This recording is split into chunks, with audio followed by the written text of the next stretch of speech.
this has been the most crazy week of my life. Like, so many things have happened. I shifted to India. I haven't uploaded the vlog yet, but it's coming. I haven't even started editing it. Oh my god, I'm so back on schedule. And so many crazy things have happened uh, regarding my admission, regarding F1, regarding my life in general, the traveling I was doing. It's insane, and there's a lot of stories to tell. So, without any further ado, let's just jump right into the intro. Boop!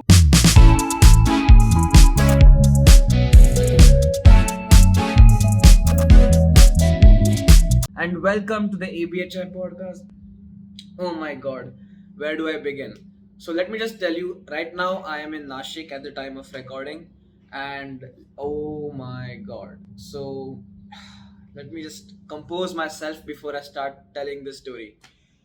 Okay, I came to India because I want to go to college, right? So the first few weeks I was in Mumbai, but then I had to come to Pune because there was a college over here that I had to take admission in. So we decided, okay, let's hire a driver to drive our car. And it was all good, but the disasters that took place while we were traveling to Pune, it was just unimaginable. Okay, so the traveling part was easy just because there's a highway directly from Mumbai to Pune. So the traveling time is just cut down to like 3 hours now. So that was easy peasy part. But after reaching to Pune, we first booked a hotel right before leaving.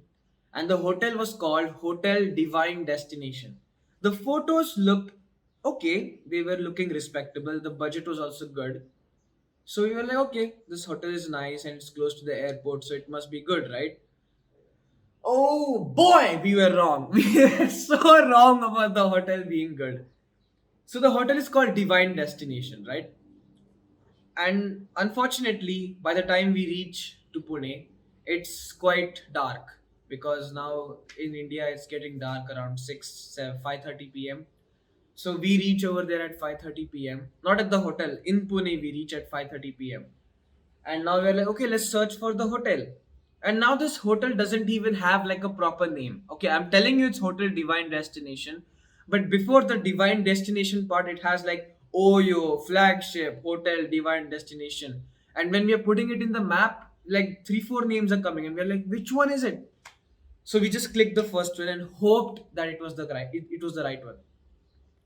So we are following the path that the map is telling us. And we're like, okay, it's promising. It's like maybe it's somewhere deep in the city because we just entered the city. So maybe we are like at the outskirts. But it's, first of all, it is so far for some reason. It took us like 1.5 hours to reach there. But the craziest part is that the road was leading us somewhere deep into some random ass like colony, and the colony was so stinky and so bad looking. I mean, it was like, what the hell? Is this a hotel or someone's house? Then the car is pulling up, and we're like, hey, wait, is this small alleyway? That alleyway looked like a scene from a movie where someone gets mugged, like Batman's parents got killed in that alleyway. That type of alleyway it was looking like. It's like Bruce Wayne is going to walk into that place and his parents are going to get shot. That type of alleyway it was looking like. And we're like, the map was pointing us to go in that. So like she, because the car was big, not big, like not small enough to fit in it. So we had to park the car a little bit far. Me and my brother and my mother, we go in the alley to search if it's like the right one, and we find the hotel, and it's in the worst place. The surroundings are shit. The hotel looks like shit, and we're like, divine destination. How is this divine? There's nothing divine about this destination. But we managed to stay there one night, and luckily it was only one night, and they had good Wi-Fi because I think a lot of tourists were coming in for admissions only, so they had to have good Wi-Fi. That is like the only good selling point about the hotel. So that was done, and now the next move was to go to my college. And now the college I went to. All right, I won't tell the name because it's not been finalized. Some things are still to be cleared up. So once it's cleared up, I'll mention the name of the college. But for now, let me just give the name college. All right. I went to this college and they need two sets of documents, one original and one duplicates. Now, we had all the correct duplicates, but we didn't have the originals. And we were like, I mean, we had the originals, but one original document was missing. So they were like, we can't accept your application if the original document is not presented. And we were like, damn. So I came up with some excuse and they were like, no, no, it still won't work. But luckily, we found another original document, which is like a substitute. And they were like, okay, fine. That was not the end of our problems, though. There were so many forms to fill out.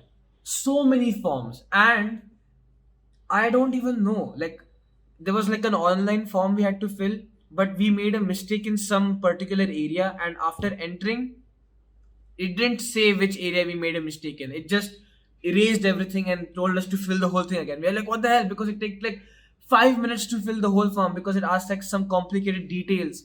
Like, bro, we don't know. Like, what the hell? Just tell what the problem is. We had to sit there for half an hour to just fill a stupid form. And at the end of the day, you know what the problem was? Just the phone number. A phone number was the problem. In like these forms only accept the Indian phone numbers. They don't accept Kuwait phone numbers because you have to put extensions and it goes above 13 digits or be above 10 digits. So we had to put some other number from India and then it accepted. Alright, but that's not the end of our problems. That is not the end of our problems.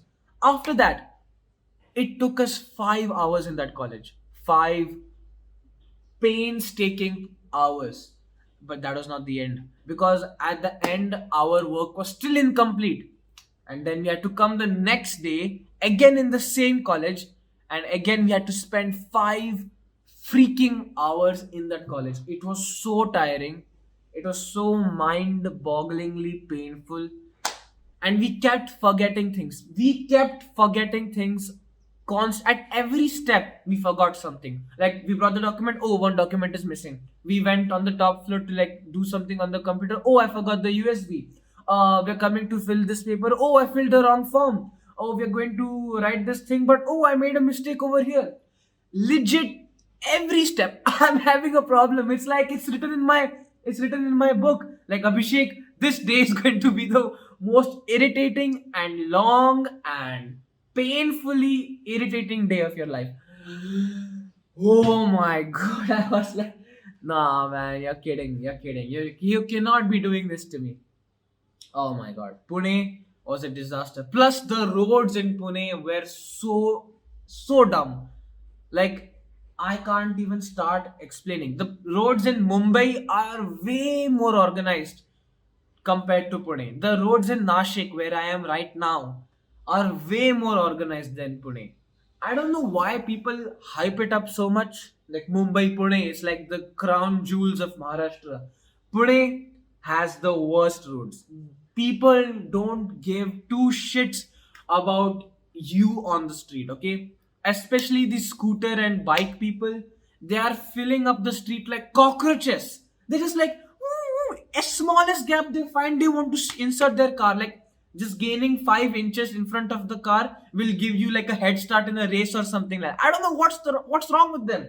They keep cutting you everywhere. There's no flow of traffic. There's like, it's like, this term is there. Rome was not built in a day, right? It feels like Nashik was made like a day before the actual submission date. You have that feeling just one night before the assignment. You're like, oh my god, I haven't done the assignment. Oh, get that printout, get this printout, start writing, copy it from everyone. That's how Pune's road felt like. That's how the infrastructure feels like. It's like someone was just like, oh, the deadline is tomorrow. Okay, let me just draw some roads on a map and give it to the people to build it. It was so badly designed. There was one road in particular. It was like an underpass. It felt like we were going through some gutter line. I'm not even kidding. If it rained or flooded, that road would be underwater. There's no way that road is surviving. And the traffic was just horrible. No, man. Like, there's no proper system only in Pune. I don't like Pune at all, but thank God my college is not in Pune. Phew. And right now, whatever college is going on, it's online. So luckily, I don't have to be in Pune. Nashik is way better. I mean, oh my God. It's way better. All right, that's the end of this whole Pune thing. I mean, I can go in so much more detail, but I don't want to bore you guys because I only have 15 minutes on my clock. I want to blaze through this. All right. Next drama, F1. Now, hear me out. Okay, you must be like, Abhishek, man, stop talking about F1. None of us see it. But guys, listen. F1, this race that happened in Saudi Arabia. At first, when they showed us like some renders of the whole thing, we knew that this track was going to be a disaster because one, it's so narrow and there is no runoff area. Runoff is like, when the car goes off track, there should be some extra space for it to come back on track, right? That's called a runoff. There are no runoffs, only a few sharp turns they have like long runoffs, but other than that it's super tight, super tight. If you crash, you're dead, you're gone. Any slight error is gone. It's one of the fastest tracks in the F1 calendar. 300 kilometers per hour is like the average speed, and such sharp turns, it's like a hairpin turns they have. It's insane, and none of us liked it because the whole setup was weird, and I didn't trust this track at all.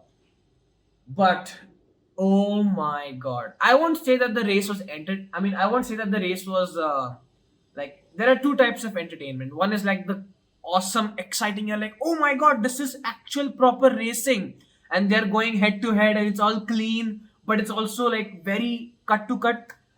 And the second type of entertainment is just like all gloves off, just fighting raw. There's no bars held, just go all out, which is fun to see, but it's like, not the essence of the sport. The second type of thing happened in Saudi Arabia. The first 15 laps were all right. They were just normal, nothing was happening. But oh boy, we were wrong. We were so wrong. After the first crash, which everyone knew is going to happen at some time, at some point, they had to red flag the whole session because there is no space only for the people to clean up, right? Red flag means they have to go back in the pit and they have to stop and they have to clean up, and it took like almost 45 1 hour to clean up the whole mess, and then they had to start again. There's a rolling start, which means that the cars, they keep moving, and as the goes green, they start racing. And then there's a standing start, means like they're on full stop and then they just have to accelerate. So they had to do three standing stops in this whole race. And Max Verstappen and Lewis Hamilton, it was like they were fighting in a boxing match through F1 cars. It was so insane. So much happened in this race. It's impossible to recap the whole thing in just 15 minutes, but I will try my best. Okay? Oh, all right. In qualifying round, Max Verstappen is on a flying lap to destroy Hamilton's speed record to get Q1. But on the last turn, he crashes and he comes P3. And then the race starts. For first 15 laps, it's all good. But then what happens? The red flag happens. Everyone pits and Max Verstappen stays out. Not red flag, yellow flag or something like that. And Max Verstappen stays out. Okay, he doesn't come back in. No, fast. No. First 15 laps are going on. Hamilton and Bottas, they go in to change tires. But Verstappen, he stays out because Red Bull takes a gamble. And then red flag happens because it was a yellow flag and now red flag. So everyone has to stop. And the rule is that if you're in a red flag, you can change your tires. So Verstappen goes in, he has a red flag and he's on P1 now. He starts, but he has a bad start. So Hamilton and he go. But then there's someone crashes. I think Perez, he crashes, man. Perez is my favorite and he crashes. But anything, it crashes and again a red flag. Again they go back in. Again it's a standing start. But this time Verstappen is on P3, Hamilton P2, and Ocon is on, I think, P1. They start again, and this time, it's on, baby. It's on. Hamilton and Verstappen fighting edge to edge. Every corner, they are fighting. And then at one point, Verstappen illegally overtakes Hamilton off track, and he's ordered to give Hamilton the position back. But then Verstappen slows down and Hamilton crashes into the back. And the reactions in the paddock. His team principal, Toto Wolff, he's the team principal of Mercedes. He gets so furious, takes his headphones, bashes it on the table. There's a very viral clip on the internet. You can check it out if you want to. Or maybe I'll put it in here, but I don't know. I think I could get copyrighted. I don't know. That happens, and then at the end, when Hamilton overtakes Verstappen, Hamilton wins and Verstappen comes second, and the whole race I was like just biting my nails, and I got to see this whole thing live from A to Z, everything, because I found like the special link. It was so insane. It was so insane. I was just like, oh, and oh my god, I forgot to mention this.